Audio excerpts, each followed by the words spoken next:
हाँ, नमस्कार दोस्तों। तो कहानियाँ सुननी बहुत ज़रूरी है। ये मेरा दूसरा भाग है आदर्श महिलाओं का, ये जो मैं आपके सामने बताऊंगा। तो कहानियाँ सुनना इसलिए ज़रूरी है क्योंकि इनसे अच्छे संस्कार आते हैं बच्चों में। लेकिन आजकल हम देखते हैं कि बच्चों को संस्कार देने के अलावा, कहानियाँ सुनाने के अलावा, उनको कंफर्ट जोन की तरफ ज़्यादा ध्यान देते हैं पेरेंट्स कि भाई मेरे बेटे को गर्मी तो नहीं लग रही, इसको तो एसी चाहिए होता है, इसको तो बड़ा वो चाहिए। उससे क्या है कि हम लोग बच्चे की जो इमेजिनेशन होती है, जो कल्पना की शक्ति होती है, और जो एक सोचने की पावर होती है, जो एक मेहनत करने की, त्याग की पावर होती है, उसको हम कहीं ना कहीं नष्ट कर देते हैं।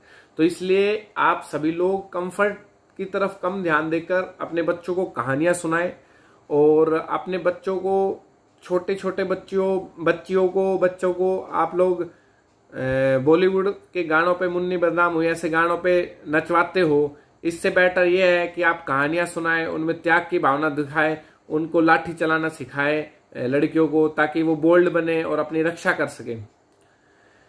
तो अब मैं आदर्श महिलाओं के दूसरे पार्ट में जाऊंगा। तो इसमें पहला जो है वो अब मैं बताऊंगा विदुला के बारे में।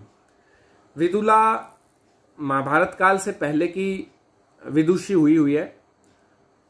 उनका पुत्र लड़ाई करने नहीं जा रहा था, आलस्य में आ गया था, भोग विलास में आ गया था। स्त्रु उसके राज्य में घुसाए थे, लेकिन फिर भी वो उनसे युद्ध करने नहीं जा रहा था। तो इतने में विदुला आती है, वो कहीं तीर्थ पर गई हुई थी, फिर वापस आते तो देखते ये क्या, तुम्हारा बेटा तो कहीं युद्ध नहीं कर रहा, कैसे प्रजा की रक्षा करेगा। फिर विदुला ने उसको खूब सुनाया कि तेरे को जन्म देने से पहले मैं मर क्यों नहीं गई, कि तू ऐसा मेरे घर पैदा हुआ कि तूने सबका नाम खराब कर दिया, तूने प्रजा की रक्षा नहीं की। तो ऐसे उन्होंने बहुत ढेर सारी बातें कही। तब जाकर उसके बेटे ने उससे माफी मांगी और उसको काफी हृदय ग्लानि हुई, और तब जाकर उन्होंने अच्छे से लड़ाई लड़ी और अपने शत्रुओं को धूल चटाई। और यही रेफरेंस देखकर माता कुंती ने भी पांडवों को बोल्ड बनाया। ऐसे ही एक सेम कहानी है रामायण से पहले की, जिसको राम ने भी सुना था। तो जो राम जी से भी पहले की कहानी थी वो थी राजा हरिश्चंद्र की। राजा हरिश्चंद्र की पत्नी सव्या थी। तो राजा हरिश्चंद्र बहुत दानशील थे, उनको दान के नाम से जाना जाता था। तो उनकी दान देने की जो चर्चाएं थी वो काफी फैली हुई थी। इससे देवलोग चिढ़ गए थे। ये कहानी है, कहानी के रूप में ही मैं आपको बता रहा हूं। अब फिर विश्वामित्र को इनकी परीक्षा लेने के लिए भेजा। तो विश्वामित्र ने उनका पूरा राज्य मांग लिया। हरिश्चंद्र जी ने हंसते हंसते अपना पूरा राज्य उनको दे दिया, लेकिन उनको फिर भी वो नहीं हुआ। विश्वामित्र को लगा अच्छा ये ज्यादा वो कर रहा है। तो अब उन्होंने बोला कि मेरे को 20,000 कोड़ियां और देगा अभी लाकर तू कमा कर। तो 20,000 कोड़ियां देने के लिए उन्होंने, हरिश्चंद्र जी ने और सव्या ने अपने आप को बेच दिया। उनके साथ एक छोटा बच्चा भी था उनका।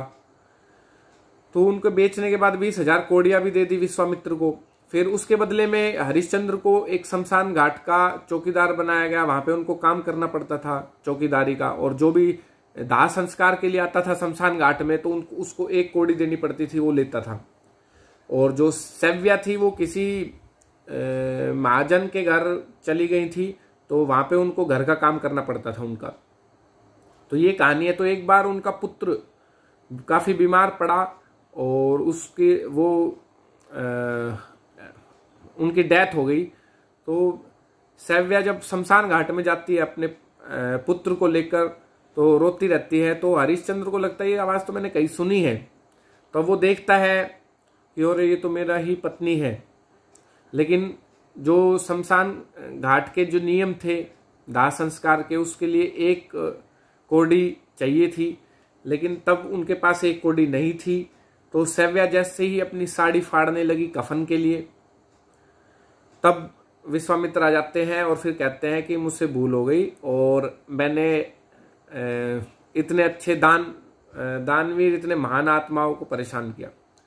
तो ये कहानी थी। इसमें कैसे उन्होंने अपना पति धर्म निभाया और कैसे मुसीबतों में भी रहकर अपने धर्म से इधर उधर नहीं डिगे।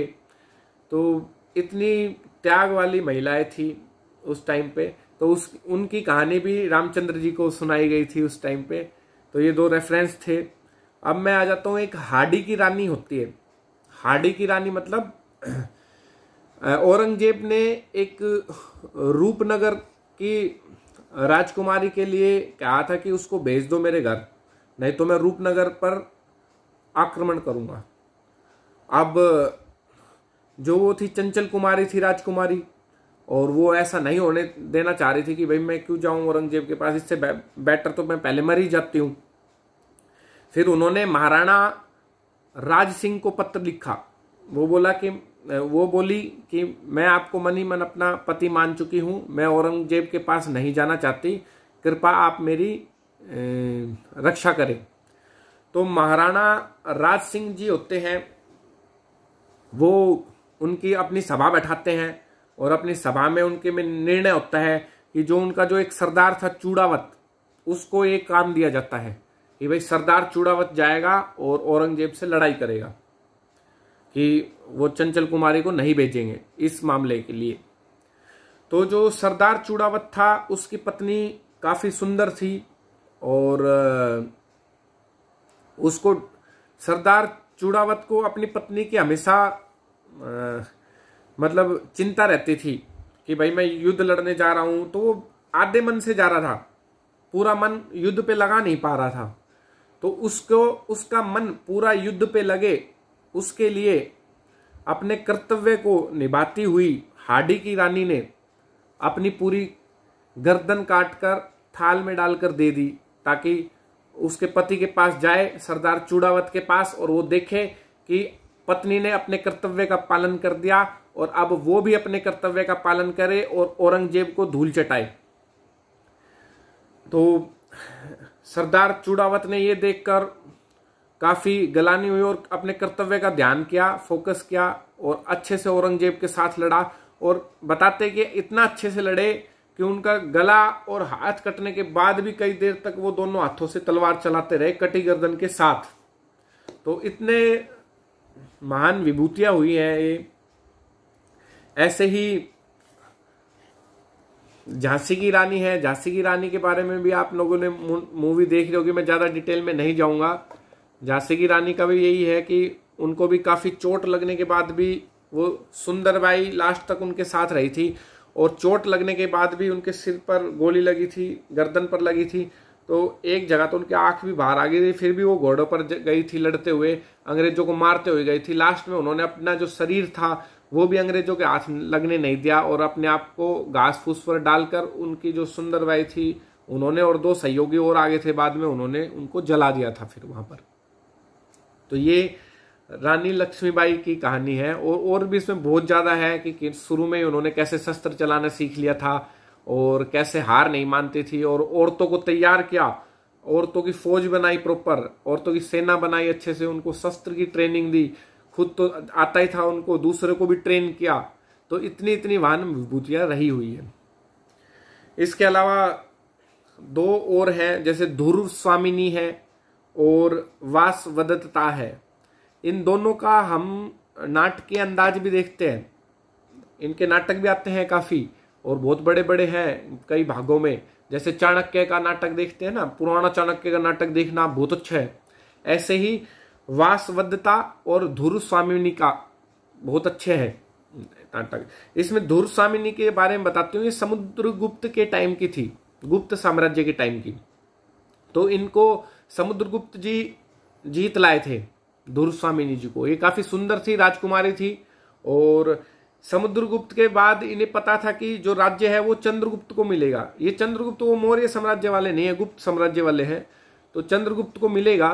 तो ये सोचकर बड़ी प्रसन्न रहती थी। लेकिन समुद्रगुप्त के मरने के बाद जो राज्य था वो रामगुप्त को मिल गया, और रामगुप्त काफी भोग विलास का और नपुंसक टाइप का आदमी था जो राज्य को नहीं चला पा रहा था।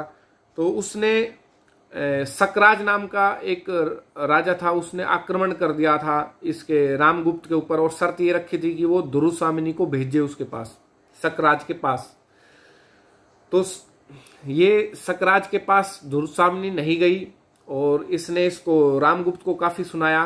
फिर लास्ट में ये जो धुरसामिनी होती है ये चंद्रगुप्त के साथ मिलकर दुल्हन के रूप में तैयार होकर, दोनों ही चंद्रगुप्त भी और ये भी पालकियों में चले गए और अपने अस्त्र शस्त्र भी लेकर गए। ऐसे जाकर फिर इन्होंने सकराज का वध किया। तो ये पूरी कहानी थी।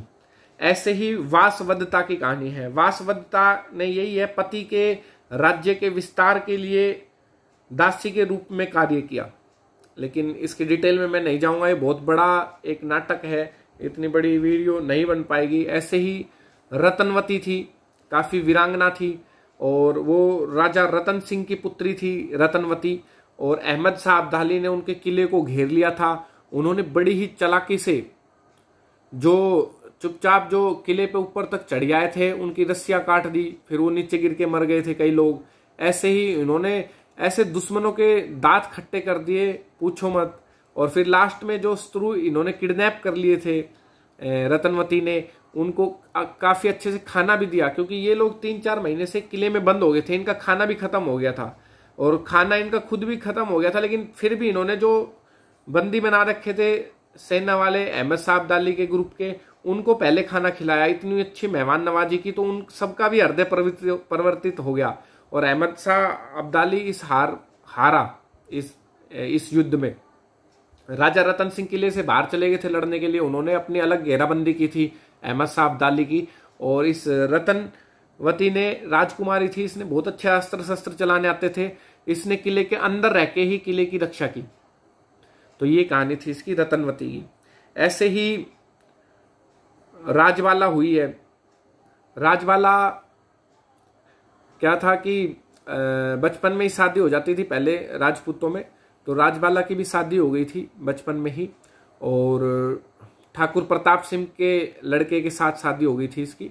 लेकिन क्या हुआ कि कुछ कारणों के बाद जो ठाकुर प्रताप सिंह की काफी बदनामी हुई, क्योंकि वो अपने खुद के राजा के ही कोष में से चोरी करने, मतलब डाकूगिरी करने के लिए वो हो गया था, तो उससे उसकी काफी बदनामी हुई। फिर वो काफी गरीब परिवार से हो गए। फिर उसका लड़का था वो भी काफी गरीब हो गया। लेकिन जो उसका लड़का था वो फिर आता है और पत्र लिखता है इसको राजवाला को कि भाई अब मैं काफी गरीब हो चुका हूँ, क्या तुम अब भी मुझसे विवाह करना चाहती हो। तो और हमारी काफी वो भी हुई है, बदनामी भी, क्योंकि मेरे जो पिताजी थे उन्होंने ऐसा कार्य किया। ये सुनकर राजवाला काफी खुश हुई कि बोले कि इतना सच्चा इंसान है, अभी भी मेरे को पूरी सच्चाई बता रहा है। तो लेकिन जो मेरी बचपन में बात कही थी मेरे पिताजी ने, अमर सिंह जी शायद उनके पिताजी का नाम था, अभी मेरे को कंफर्म नहीं है, लेकिन तो उन्होंने जो बचपन में कहा था, उनके जो जबान थी उसको मैं पूरा करूंगी और इसके साथ शादी करूंगी। लेकिन उस लड़के के पास कमाने के लिए कुछ भी नहीं था। तो जो राजवाला के फादर थे उन्होंने कहा कि तुम पहले कुछ पैसे कमा कर लेके आओ। तो वो कुछ 2000 रुपए कुछ की सिक्कों की शर्त रखी थी। तो जो लड़का है वो गया किसी महाराणा के पास, उन्होंने फिर राजा के पास, फिर उन्होंने वहां से 2000 रुपए उधारी लेके गया। जो ठाकुर प्रताप सिंह का कोई मित्र होगा पुराना, उसको याद आ गई थी कि हाँ भाई मित्र था मेरे पिताजी का एक, तो उससे 2000 रुपए ले आए और उसके वहां काम करने लग गए। और राजवाला भी वहां पे चली गई उसके साथ। और फिर ये दोनों आपस में काम करने लग गए। और उसके पास, और जो राजवाला है ये भी लड़के का भेष बनाकर उस महाराज के अंडर काम करने लग गई जहां उसके पति काम करता था। तो ऐसे ही उनका महाराज का पूरा वो जा रहा था जंगल से, तो शेर ने अटैक कर दिया। तो जो राजा के बाकी साथ के लोग थे वो सब भाग गए डर के मारे। लेकिन जो ये राजवाला थी ये नहीं डरी। इसने क्या किया, शेर पर तेज भाला फेंक कर मारा, शेर को मार दिया और उसके कान और पूंछ काट कर अपने घोड़े के नीचे ढक दिया, ताकि वो राजा को बता सके कि मैंने किया है ये काम। तो ऐसे कर कर वो इतनी वीर थी। फिर राजा ने पूछा कि भाई किसने मारा शेर को, तो उसने बताया कि भाई देखो मैंने मारा, ये शेर के कान है, ये पूंछ है। तो राजा ने इनाम दिया। और फिर राजा को बाद में पता चल गया जो ये राजवाला है ये आदमी नहीं लेडीज है। तो उसने फिर और प्रसन्नता हुई राजा को। राजा ने फिर थोड़ी बहुत अपनी जगह भी दी उनको खुशी के मारे। तो ऐसे कर कर उन्होंने कैसे अपना घर बसाया। तो ये चीजें हैं राजवाला की। ऐसे बहुत सारी महिलाएं हुई हैं। तो आशा करता हूं मेरी ये 2 वीडियो देखने के बाद आप सब लोगों को और भी विदुषियों के नाम याद हुए होंगे और वीरांगनाओं के नाम याद हुए होंगे। तो अब एक लक्ष्मीबाई तो थी ही थी, इनके अलावा और काफी है। विदुला है, सव्या है, रानी चुड़ाला है, उभ्या भारती है, पन्नाधाय है, गार्गी है, मैत्रेयी है, रत्नावती है, धूर्म स्वामिनी है, वासवदता है। तो यही है। और अपने बच्चों को अच्छी अच्छी कहानियां सुनाए, यही मेरा मैसेज है। धन्यवाद।